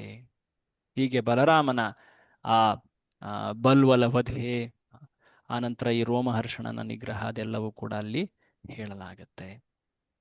ಅಫ್ಕೋರ್ಸ್ ಪಾಂಡವರ ಸಂದರ್ಭವನ್ನ ಮುಂದುವರಿಸ್ತಾ ನೀವು ಮುಂದೆ ನೋಡ್ತೀರಾ. ಆ ಯುದ್ಧವೇನೋ ಮುಗಿದಿದೆ. ಅದಾದ ಮೇಲೆ ನೆನ್ನೆ ಇದರ ಉಲ್ಲೇಖವನ್ನ ನಾನು ಮಾಡಿದ್ದೆ. ಆ ಅಶ್ವತ್ಥಾಮ ಆ ಉತ್ತರೆಯ ಗರ್ಭದಲ್ಲಿದ್ದಂತಹ ಶಿಶುವಿನ ಮೇಲೆ ಆ ಬ್ರಹ್ಮಾಸ್ತ್ರವನ್ನ ಪ್ರಯೋಗಿಸಿದ ಶ್ರೀಕೃಷ್ಣ. ಆತ ಅತ್ಯಂತ ಆಶ್ಚರ್ಯಚಕಿತ ರೀತಿಯಲ್ಲಿ ಹೊರಗಡೆನೆ ನಿಂತಿದ್ದಾನೆ, ಆದರೆ ಆಕೆಯ ಗರ್ಭವನ್ನ ಪ್ರವೇಶಿಸಿ ಸತ್ತು ಹೋಗಿದ್ದಂತಹ ಆ ಮಗುವನ್ನ ಪುನರ್ಜೀವಿತಗೊಳಿಸ್ತಾನೆ. ಪರೀಕ್ಷಿತ ಆ ಮಗು. ಸೊ ಪಾಂಡವರ ಏಕೈಕ ವಂಶದ ಕುಡಿಯಾಗಿತ್ತದು, ಸಂತಾನವಾಗಿ ಉಳಿದಿದ್ದು ಅದೊಂದೇ ಆಗಿತ್ತು. ಅದನ್ನು ಕೂಡ ನಿರ್ನಾಮ ಮಾಡಲಿಕ್ಕೆ ಪ್ರಯತ್ನ ನಡೆದಾಗ ಶ್ರೀಕೃಷ್ಣ ಮತ್ತೆ ಪಾಂಡವರ ವಂಶವನ್ನು ರಕ್ಷಿಸ್ತಾನೆ. ಅಲ್ಲಿ ಕುಂತಿದೇವಿ ಬಂದು ಪ್ರಾರ್ಥನೆಗಳನ್ನು ಸಲ್ಲಿಸ್ತಾಳೆ. ಅದಾದ ಮೇಲೆ ಅದನ್ನು ಕೂಡ ನಾವು ಕೆಲವೊಂದು ಶ್ಲೋಕಗಳನ್ನು ನೋಡಿದ್ವಿ. ಅದಾದ ಮೇಲೆ ಕುಂತಿ ಬಹಳ ವಿನಂತಿಸ್ತಾಳೆ, ಕೃಷ್ಣ ದಯವಿಟ್ಟು ಸ್ವಲ್ಪ ದಿನ ಇಲ್ಲಿ ಇರಿ ಅಂತ. ಯುಧಿಷ್ಠಿರನು ಬಂದು ಕೃಷ್ಣನ ಕೈ ಹಿಡಿದು ಆತ ಅಳ್ತಾನೆ. ಇಷ್ಟೊಂದು ದೊಡ್ಡ ಸಂಗ್ರಾಮದಲ್ಲಿ ಅನೇಕರ ಹತ್ಯೆಯಾಗಿದೆ, ಅದಕ್ಕೆಲ್ಲ ಕಾರಣ ನಾನೇ ಅಂತ ಹೇಳಿ ಆತ ಅಳ್ತಾ ಇದ್ದಾನೆ. ಶ್ರೀಕೃಷ್ಣ ಆತನಿಗೆ ಸಾಂತ್ವನ ಮಾಡ್ಲಿಕ್ಕೆ ಪ್ರಯತ್ನಿಸಿದ್ರು ಕೂಡ ಆತ ಸಮಾಧಾನವಾಗ್ತಾನೆ ಇಲ್ಲ ಆತನಿಗೆ. ಯಾಕೆಂದ್ರೆ ಕೃಷ್ಣನೇ ಆತನಿಗೆ ಸಮಾಧಾನವಾಗಬಾರದು ಅಂತ ಪರಮಾತ್ಮನಾಗಿ ಒಳಗಡೆಯಿಂದ ಆತನಿಗೆ ನಿರ್ದೇಶನಗಳನ್ನು ನೀಡುತ್ತಾ ಇದ್ದ. ನೋಡಿ, ಬಹಳ ವಿಶೇಷ. ಹೊರಗಡೆ ಕೃಷ್ಣ ನಿಂತು ಸಮಾಧಾನದ ಮಾತುಗಳನ್ನು ಹೇಳ್ತಾ ಇದ್ದಾನೆ, ಒಳಗಡೆ ಅದೇ ಕೃಷ್ಣ ಪರಮಾತ್ಮನ ಆಗಿ ಆ ಮಾತುಗಳನ್ನ ನೀನು ಅದಕ್ಕೆ ಕಿವಿ ಕೊಡಬೇಡ ಅಂತ ಹೇಳ್ತಾ ಇದ್ದಾನೆ. ಯಾರಿಗೆ ಇದು ಎಲ್ಲ ನಡೀತಾ ಇರೋದು? ಯಾರಿಗೆ ಅನುಭವಗಳಾಗ್ತಾ ಇದೆ? ಯಾರಿಗೆ? ಧೃತರಾಷ್ಟ್ರ ಅಲ್ಲ, ಯುಧಿಷ್ಠಿರನಿಗೆ. ಯಾಕಂದ್ರೆ ಯುಧಿಷ್ಠಿರ ಯೋಚಿಸ್ತಾ ಇದ್ದಾನೆ, ಈ ಕುರುಕ್ಷೇತ್ರ ಯುದ್ಧ ಏನೋ ಆಯ್ತು, ಎಷ್ಟೋ ಲಕ್ಷಾಂತರ ಜನರ ಸಾವಾಗಿದೆ, ಇದಕ್ಕೆಲ್ಲ ಕಾರಣ ನಾನು ಅಂತ ಆತ ಪರಿತಪಿಸ್ತಾ ಇದ್ದಾನೆ.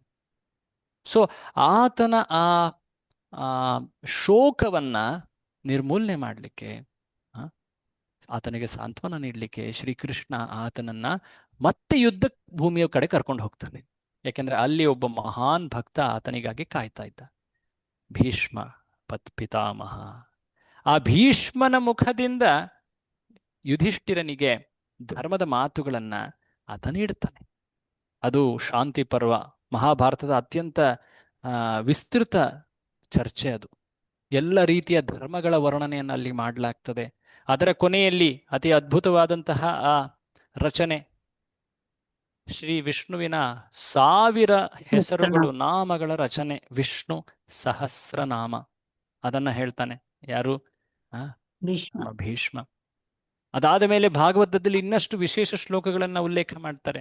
ಶ್ರೀಕೃಷ್ಣ ಮುಂದಿರುವಂತ ಶ್ರೀಕೃಷ್ಣನನ್ನ ಸಂಬೋಧಿಸ್ತಾ ಬಹಳ ವಿಶೇಷವಾದ ಶ್ಲೋಕಗಳನ್ನ ಹೇಳ್ತಾನೆ.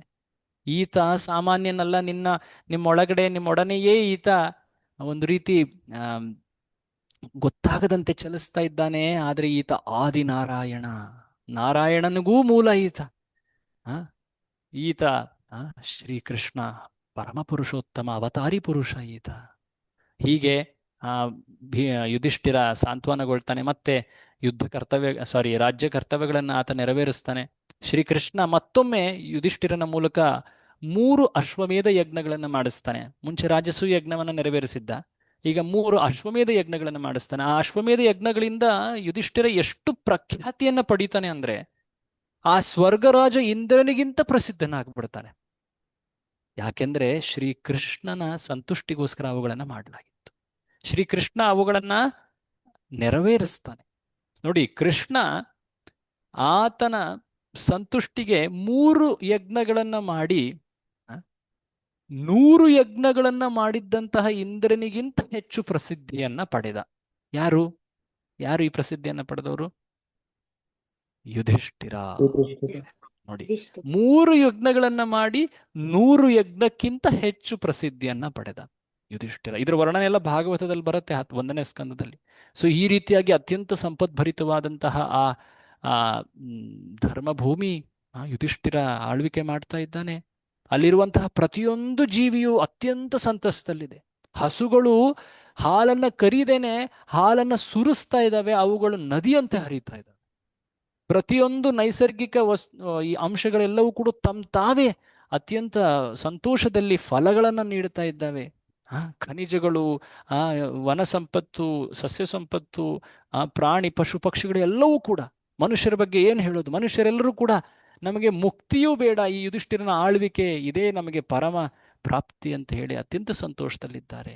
ಆತ ಭಗವತ್ ಪ್ರಜ್ಞೆಯಲ್ಲಿ ಎಲ್ಲರನ್ನೂ ಕೂಡ ತನ್ನ ಮಕ್ಕಳಂತೆ, ಭಗವಂತನ ಮಕ್ಕಳಂತೆ, ಅಂಶದಂತೆ ಆತ ಕಾಣ್ತಾ ಅವರ ಸೇವೆಯನ್ನ ಮಾಡ್ತಾ ಇದ್ದಾನೆ. ಆಳ್ವಿಕೆ ಅದು ರಾಮರಾಜ್ಯದಂತೆ ಆಳ್ವಿಕೆ ಆಗಿತ್ತು. ಇದಾದ ಮೇಲೆ ಶ್ರೀಕೃಷ್ಣ ದ್ವಾರಕೆಗೆ ಹೋದ. ಇದರ ವರ್ಣನೆ ಕೂಡ ಭಾಗವತದ 1ನೇ ಸ್ಕಂದದಲ್ಲಿ ಬರ್ತದೆ. ಅದಾದ್ಮೇಲೆ ದ್ವಾರಕೆಯಲ್ಲಿ ಇನ್ನಿತರ ಘಟನೆಗಳು ನಡೀತವೆ. ಇವೆಲ್ಲವನ್ನು ನಾವು ಮುಂದಿನ ಭಾಗದಲ್ಲಿ ನೋಡ್ತೀವಿ. ಬಟ್ ನಾನು ಪಾಂಡವರನ್ನ ಹೈಲೈಟ್ ಆಗಿಟ್ಟು ಕೆಲ ಅಂಶಗಳನ್ನ ಹೇಳ್ತಾ ಇದ್ದೀನಿ. ಅದಾದ ಮೇಲೆ ಅರ್ಜುನನನ್ನ ಆ ಯುಧಿಷ್ಠಿರ ದ್ವಾರಕೆಗೆ ಕಳಿಸ್ದ. ನಮ್ಮ ಕೃಷ್ಣ ಏನ್ ಮಾಡ್ತಾ ಇದ್ದಾನೆ ತಿಳ್ಕೊಂಡ್ ಬಾ ಅಂತ. ಹಲವು ತಿಂಗಳಾದವು ಬರಲಿಲ್ಲ. ಆ ಸಮಯದಲ್ಲಿ ಯುಧಿಷ್ಠಿರ ತನ್ನ ಇನ್ನೊಬ್ಬ ತಮ್ಮನ ಜೊತೆ ಕೂತ್ಕೊಂಡಿದ್ದಾನೆ, ಭೀಮನ ಜೊತೆ. ಆತ ನೋಡ್ತಾ ಇದ್ದಾನೆ, ಎಲ್ಲೆಲ್ಲೋ ಅನೇಕ ಅಪಶಕುನಗಳು ಕಾಣ್ತಾ ಇವೆ. ಆ ಅಪಶಕುನಗಳ ವರ್ಣನೆಯನ್ನ ಭಾಗವತದಲ್ಲಿ ಹೇಳಲಾಗಿದೆ. ಹಸುಗಳು ಅಳ್ತಾ ಇವೆ, ಒಂದು ರೀತಿ ತೋಳಗಳು ಕಿರ್ಚ್ತಾ ಇವೆ, ಶರೀರದ ಭಾಗಗಳು ಕಂಪನವಾಗ್ತಾ ಇವೆ, ಅನೇಕ ಈ ರೀತಿ. ಅದರಿಂದ ಆತನಿಗೆ ಮನಸ್ಸಿನಲ್ಲಿ ಏನೋ ಒಂದು ವ್ಯಥೆ. ಅದು ಆಯ್ತಾ? ಅದಾಗಬಾರ್ದು, ಅದು ಆಗಿಲ್ಲ ತಾನೆ, ಏನದು? ಅದು ಮುಂದೆ ಹೇಳ್ತಾರೆ. ಸೊ ಹೀಗೆ ಆತ ಚಿಂತಿಸ್ತಾ ಇದ್ದಾನೆ. ಅದಾದ ಮೇಲೆ ಹೀಗೆ ಚಿಂತಿಸ್ತಾ ಇರಬೇಕಾದ್ರೆ ಇಬ್ರು ಕೂಡ ಕುತ್ಕೊಂಡು ಮಾತಾಡ್ತಾ ಇದ್ದಾರೆ. ಹೇ ಭೀಮ, ನೋಡು, ಅದು ಹಾಗಾಗ್ತಾ ಇದೆ, ನೋಡಿ ಇಲ್ಲಿ ಇದು ನಡೀತಾ ಇದೆ, ಇದೆಲ್ಲ ಏನನ್ನು ಸೂಚಿಸ್ತಾ ಇದೆ ಓ ಭೀಮ? ಯುಧಿಷ್ಠಿರ, ಭೀಮ ಇವರಿಬ್ರು ಮಾತನಾಡ್ತಾ ಇದ್ದಾರೆ.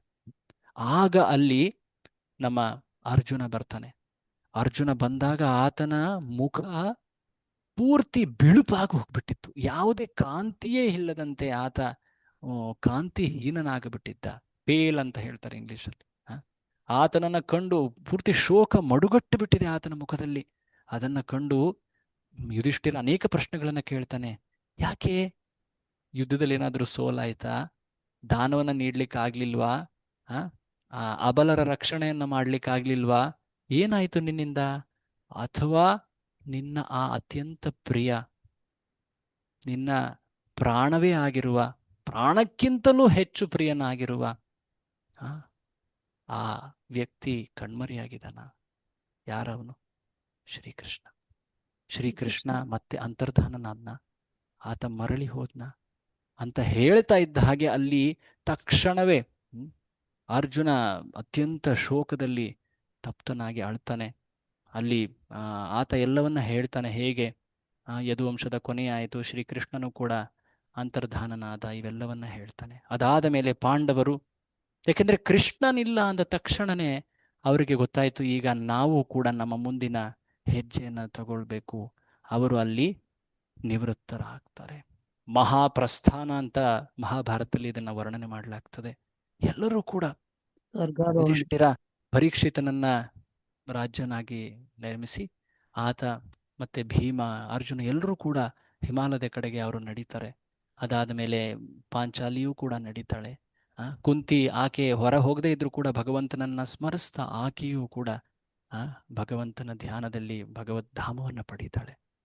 ಸೊ ಇವರು ಹಿಮಾಲಯದ ಕಡೆ ನಡೆದವರು, ಇವರೆಲ್ಲರೂ ಕೂಡ ಭಗವತ್ ಸ್ಮರಣೆಯಲ್ಲಿ ನಡೆದದ್ದರಿಂದ ಅವರು ಕೊನೆಯಲ್ಲಿ ಭಗವದ್ಧಾಮವನ್ನೇ ತಲುಪಿದರು ಅಂತ ಭಾಗವತದಲ್ಲಿ ವರ್ಣನೆ ಮಾಡಲಾಗ್ತದೆ. ಸೊ ಈ ರೀತಿಯಾಗಿ ಪಾಂಡವರ ಚರ್ಚೆ ಇನ್ನೊಂದು ಅಧ್ಯಾಯದಲ್ಲಿ ಮುಂದೆ ಬರುತ್ತೆ ಕೂಡ. ಬಟ್ ನಾನು ಈ ಒಂದು ಪ್ರವಾಹದಲ್ಲಿ ನಾವೇನು ನೋಡ್ತಾ ಇದ್ದೀವಿ, ಈ ಸೀಕ್ವೆನ್ಸಲ್ಲಿ ಏನು ನೋಡ್ತಾ ಇದ್ದೀವಿ, ಅದನ್ನು ನಾನು ಜಸ್ಟ್ ಕಂಪ್ಲೀಷನ್ಗೆ ಅಂತೇಳಿ ಕೆಲ ಮುಂದಿನ ಘಟನೆಗಳನ್ನು ಇಲ್ಲಿ ಉಲ್ಲೇಖ ಮಾಡಿದೆ ಮಾತ್ರ. ಈ ನಮ್ಮ ಪಾಂಡವ ಪ್ರಿಯ ಚರ್ಚೆಯಲ್ಲಿ ನಾವು ಮೊದಲಿಗೆ ಪಾಂಡವರು ಶ್ರೀಕೃಷ್ಣನ ಸ್ತುತಿಯನ್ನು ಮಾಡಲಿಕ್ಕೆ ಆ ಯಜ್ಞವನ್ನು ಕೈಗೊಂಡಿದ್ದಾರೆ, ರಾಜಸೂಯ ಯಜ್ಞ. ಅದಕ್ಕೆ ಜರಾಸಂಧನ ವಧೆಯಾಗಬೇಕಾಗಿತ್ತು, ಅವೆಲ್ಲವನ್ನ ನೋಡಿದ್ವಿ, ಕೃಷ್ಣ ಹೇಗೆ ನೆರವೇರಿಸ್ತಾ ಭೀಮನ ಮೂಲಕ ಅಂತ. ಅದಾದ ಮೇಲೆ ರಾಜಸೂಯ ಯಜ್ಞ ನೆರವೇರಿತು, ಶಿಶುಪಾಲನ ವಧೆಯಾಯಿತು. ಅದಾದ ಮೇಲೆ ಶ್ರೀಕೃಷ್ಣ ಅತ್ಯಂತ ಸಂತಸದಲ್ಲಿದ್ದಾಗ ಶಾಲ್ವನ ಆಕ್ರಮಣವಾಯಿತು, ಶಾಲ್ವನನ್ನ ವಧೆ ಮಾಡ್ದ. ಅದಾದ ಮೇಲೆ ದಂತವಕ್ರ, ವಿದೂರಥ, ಕೃಷ್ಣ ವೃಂದಾವನ ಪ್ರಯಾಣ ಮಾಡ್ದ, ವಾಪಸ್ ಬಂದ. ಅದಾದ ಮೇಲೆ ಬಲರಾಮನ ಪ್ರವಾಸಗಳಾದವು, ಆತ ಕೂಡ ರೋಮಹರ್ಷಣನ ಉದ್ಧಾರ ಮಾಡ್ದ, ಬಲ್ವಲನ ಉದ್ಧಾರ ಮಾಡ್ದ. ಆ ಕುರುಕ್ಷೇತ್ರ ಯುದ್ಧದ ಕೊನೆಯ ಭಾಗದ ಸಮಯದಲ್ಲೂ ಕೂಡ ಬಲರಾಮ ಮತ್ತೆ ಕಾಣಿಸ್ತಾನೆ. ಇದೆಲ್ಲವನ್ನ ಭಾಗವತದಲ್ಲಿ ಈ 78, 79 ಈ ಅಧ್ಯಾಯಗಳಲ್ಲಿ ಚರ್ಚೆ ಮಾಡಲಾಗಿದೆ 10ನೇ ಸ್ಕಂದದಲ್ಲಿ. ತಾವೆಲ್ಲರೂ ಕೂಡ ಅದನ್ನು ಓದಿರಿ, ಅದರಿಂದ ಇನ್ನಷ್ಟು ವರ್ಣನೆಗಳನ್ನು ತಿಳಿಯಿರಿ. ಈ ಒಂದು ಸರಣಿಯ ಚರ್ಚೆಗಳಲ್ಲಿ ತಾವೆಲ್ಲರೂ ಕೂಡ ಅತ್ಯಂತ ಶ್ರದ್ಧೆ ಭಕ್ತಿಯಿಂದ ಪಾಲ್ಗೊಂಡಿದ್ದೀರಾ. ತಮ್ಮೆಲ್ಲರ ಈ ಪಾಲ್ಗೊಳ್ಳುವಿಕೆ ನನಗೆ ಅತ್ಯಂತ ಪ್ರೇರಣೆಯನ್ನು, ಒಂದು ರೀತಿ ನಿಮ್ಮ ಉತ್ಸಾಹವನ್ನು ನೋಡಿ ನಾನು ನಮ್ರನಾಗ್ತಾ ಇದ್ದೀನಿ. ಆ್ಯಕ್ಚುಲಿ ತಾವೆಲ್ಲರೂ ಕೂಡ ಹಿರಿಯರು, ಅಷ್ಟೊಂದು ಭಗವಂತನ ಸೇವೆ ಮಾಡ್ತಾ ಇದ್ದೀರಾ. ಭಗವಂತನ ಕುರಿತಾಗಿ ಭಕ್ತಿ ತಮ್ಮಲ್ಲಿದೆ ಅನ್ನೋದು ಎಷ್ಟು ಪ್ರಮಾಣದಲ್ಲಿ ನೀವೆಲ್ಲ ಅಟೆಂಡ್ ಮಾಡ್ತಾ ಇರೋದನ್ನು ನೋಡಿ ನನಗೆ ತಿಳಿತಾ ಇದೆ. ಏನೇ ಒಂದು ತಪ್ಪುಗಳಾಗಿದ್ದರೆ ಕ್ಷಮಿಸಿ. ಶಿಲಪ್ರಭುಪಾದರ ಮಾತುಗಳನ್ನು ಇಲ್ಲಿ ರಿಪೀಟ್ ಮಾಡಲಿಕ್ಕೆ ಪ್ರಯತ್ನ ಮಾಡಿದ್ವಿ. ನಾನು ಆಗಲೇ ಪ್ರತಿ ಕ್ಲಾಸ್ನಲ್ಲೂ ಅದನ್ನೇ ಹೇಳ್ತಾ ಇದ್ದೀನಿ. ತಾವೆಲ್ಲರೂ ಕೂಡ ಶಿಲಪ್ರಭುಪಾದರ ಆ ಕೃಷ್ಣ ಪುಸ್ತಕವನ್ನು ದಯವಿಟ್ಟು ಓದಿ. ಶಿಲಪ್ರಭುಪಾದರು ಕೃಷ್ಣ ಪುಸ್ತಕವನ್ನು ಪ್ರಕಾಶನ ಮಾಡುವಾಗ ಅವರು ಹೇಳಿದರು, ಈ ಜಗತ್ತಿನಲ್ಲಿರೋ ಪ್ರತಿಯೊಂದು ಜೀವಿ ಈ ತ್ರಿವಿಧ ಕ್ಲೇಶಗಳಿಂದ ಅದು ಬೆಂದು ಹೋಗಿದೆ. ಈ ಬೆಂದು ಹೋಗಿರುವ ಜೀವಗಳಿಗೆ ಅಮೃತದಂತೆ ಈ ಕೃಷ್ಣ ಕಥಾಮೃತ ಅಂತ ಅವರು ಹೇಳಿದ್ದಾರೆ. ಹಾಗಾಗಿ ನಾನು ಕೃಷ್ಣ ಪುಸ್ತಕವನ್ನು ಬರೀತಾ ಇದ್ದೀನಿ. ಶಿಲಪ್ರಭುಪಾದರು ಅಲ್ಲಿವರೆಗೆ ಭಾಗವತವನ್ನು ಪೂರ್ತಿ ಮಾಡಲಿಕ್ಕೆ ಆಗಿರಲಿಲ್ಲ. ಆದರೆ ಅದಕ್ಕೂ ಮುಂಚೆನೇ ಕೃಷ್ಣನ ವರ್ಣನೆಯನ್ನು ಒಂದು ವಿಶೇಷ ಸಪರೇಟ್ ಪುಸ್ತಕ ರೂಪದಲ್ಲಿ ಅವರು ಪ್ರಕಾಶನ ಮಾಡಿದರು. ಗದ್ಯ ರೂಪದಲ್ಲಿತ್ತು, ಬಟ್ ಆದರೂ ಕೂಡ ಅದು ಭಾಗವತದ ಯಥಾ ವರ್ಣನೆಯೇ ಆಗಿತ್ತು. ಸೊ ಹಾಗೆ ಶಿಲಪ್ರಭುಪಾದರ ಅತ್ಯಂತ ವಿಶೇಷವಾದ ಕೊಡುಗೆ ಈ ಕೃಷ್ಣ ಪುಸ್ತಕ. ದೇವೋತ್ತಮ ಪರಮಪುರುಷ ಶ್ರೀಕೃಷ್ಣ ತಮ್ಮ ಬಳಿ ಇಲ್ಲ ಅಂದರೆ ದಯವಿಟ್ಟು ತಾವು ಖರೀದಿ ಮಾಡಿ ಅದನ್ನು ಪೂಜಿಸಿ, ಅದನ್ನು ವಿಶೇಷವಾಗಿ ಪ್ರತಿದಿನ ಸ್ವಲ್ಪ ಸ್ವಲ್ಪ ಓದಲಿಕ್ಕೆ ಪ್ರಯತ್ನ ಮಾಡಿ. ಅದರಲ್ಲಿ ಶಿಲಪ್ರಭುಪಾದರು ನಮಗೆ ಎಷ್ಟು ಚೆನ್ನಾಗಿ ಭಗವಂತ ಶ್ರೀಕೃಷ್ಣನ ಲೀಲಾ ವರ್ಣನೆ, ಆತನ ಮಹಿಮೆ, ನಾಮರೂಪ ಗುಣಲೀಲೆಗಳ ವರ್ಣನೆಯನ್ನು ತಿಳಿಸ್ಕೊಟ್ಟಿದ್ದಾರೆ. ಅವರಿಗೆ ನಾವು ಅನಂತಾನಂತ ನಮನಗಳನ್ನು ಸಲ್ಲಿಸ್ತಾ, ಕೃತಜ್ಞತೆಯನ್ನು ಸಲ್ಲಿಸ್ತಾ ಈ ಚರ್ಚೆಯಲ್ಲಿ ವಿರಾಮ ಮಾಡ್ತಾ ಇದ್ದೀವಿ. ಮುಂದಿನ ಅಧ್ಯಾಯಗಳ ಚರ್ಚೆಯನ್ನು ಭಗವಂತನ ಅನುಗ್ರಹ ಇದ್ದಲ್ಲಿ ಮುಂದಿನ ತಿಂಗಳು ಮತ್ತೊಮ್ಮೆ ಈ ಕ್ಲಾಸಸನ್ನು ಮಾಡಲಿಕ್ಕೆ ಪ್ರಯತ್ನಿಸ್ತೇವೆ. ಈ ಸಮಯ ನಾವು ಈ ಚರ್ಚೆಗೆ ವಿರಾಮವನ್ನು ಮಾಡ್ತಾ ಇದ್ದೀವಿ. ಶ್ರೀಲ ಪ್ರಭುಪಾದರಿಗೆ ಜೈ. ಹರೇ ಕೃಷ್ಣ. ತಮ್ಮೆಲ್ಲರಿಗೂ ಕೂಡ ನನ್ನ ಹೃತ್ಪೂರ್ವಕವಾದಂತಹ ಪ್ರಣಾಮಗಳು. ವಾಂಛಾಕಲ್ಪತರುಭ್ಯಶ್ಚ ಕೃಪಾ ಸಿಂಧುಭ್ಯ ಏವ ಚ ಪತೀತಾನಾಂ ಪಾವನೇಭ್ಯೋ ವೈಷ್ಣವೇಭ್ಯೋ ನಮೋ ನಮಃ. ಅನಂತಕೋಟಿ ವೈಷ್ಣವ ವೃಂದ ಕಿ ಜೈ. ಶ್ರೀಮದ್ಭಾಗವತ ಮಹಾಪುರಾಣ ಕಿ ಜೈ. ಜಗದ್ಗುರು ಶ್ರೀಲ ಪ್ರಭುಪಾದ ಕಿ ಜೈ. ನಿತಾಯ ಗೌರ ಪ್ರೇಮಾನಂದೇ. ಹರಿ ಹರಿ ಬೋಲ್. ಹರೇ ಕೃಷ್ಣ.